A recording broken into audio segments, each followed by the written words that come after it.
The greatest national side to never win a World Cup, they have experienced heartache in 3 World Cup finals, losing to Germany in 1974, Argentina in 1978 and Spain in 2010.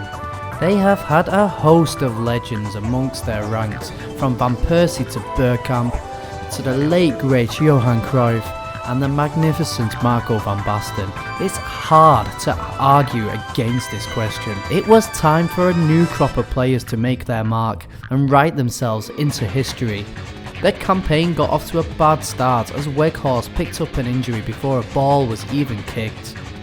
Luckily for us, we could call up Daley Blind, who we had accidentally forgot to call up ourselves. Oops. I experimented with a new system which would hopefully bring control to games and have fluidity in attack, with a false 9 due to our lack of out-of-out strikers in the squad. However, control we did not have as Ecuador broke through first, slotting the ball home after 14 minutes. Is this some kind of sick joke? After some good play down the left-hand side, we was able to find Danjuma in the middle, who tied the game just after half-time. We would go on to change the system in search for a winning goal, but this wasn't going to be, as the game ended 1-1, not the start we wanted. Whilst I have your attention, please subscribe to my channel to keep updated and drop the video a like. Your support means everything to me. For the Qatar game, we completely rotated the starting 11 and saw this as an opportunity to see other members of the squad. The game started off nicely as our new striker Bergwijn managed to open his account in the opening minutes. The fun continued as the ball found its way to De Roon, who charged into the box and powered the ball home, 2-0. Some good play down the left hand side from Liang, found his cross, met by Bergwijn. Qatar were then shown a red card for a trip on Bergwijn, making his way through on goal. The goal scoring would continue as Aki would get on the score sheet, meeting a Gravenberch cross. Berghaus would hit a superb free kick, which narrowly missed, but rebounded into the path of Klaassen, 5-0. After the strong performance versus Qatar, I decided to keep the same 11 versus Senegal, which is ultimately our second 11, but I had faith. The game was a pretty dull affair, but Bergwijn managed to grab us a goal and his third of the tournament. Get in. Gravenberch would go close from a free kick. We would capitalise on a Senegal mistake, but Depay fluffed his chances to seal the game. However, we would still progress as group winners. England would be our opponents. Are you kidding me? They lost to the USA. I can't believe it. Can we prevent football from coming home? We would then revert to our strongest 11 for the England game, with only Bergwijn retaining a place due to his impressive form.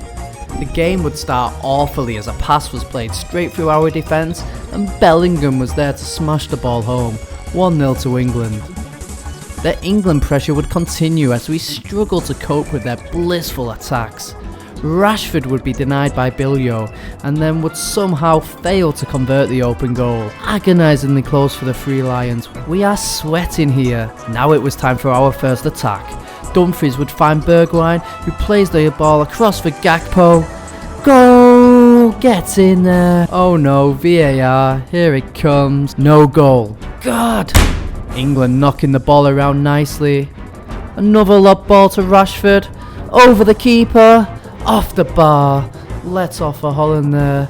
Rashford keeps getting into these goal scoring opportunities. Kane whips the ball across the goal and there is Rashford. Finally he gets his goal. It's been coming, 2-0 now. This task is getting tougher and tougher. England are still dominating the ball. We are really struggling to get our foot into this game. Kane in behind to Foden. Foden chips it. 3-0 now. Surely it's over. We have been blown away in this first half. What the fucking hell's happening? We needed to change something in the second half, so went for a much more attacking system and sacrificed one of our defenders. We needed to chase after it now. Our pressing seemed to come into effect immediately as we won the ball back in our own half and made a quick transition forward. However, Danjuma's shots would be blocked and collected easily by Ramsdale. Lang with the ball in. Danjuma off the bar, but Baragwine is there to tap home his 4th now of the World Cup.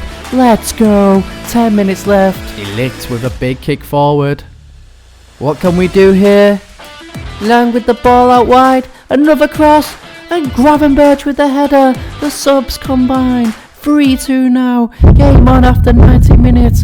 Can we perform a miracle comeback? Of course not. A truly shambolic first half performance has lost us that game.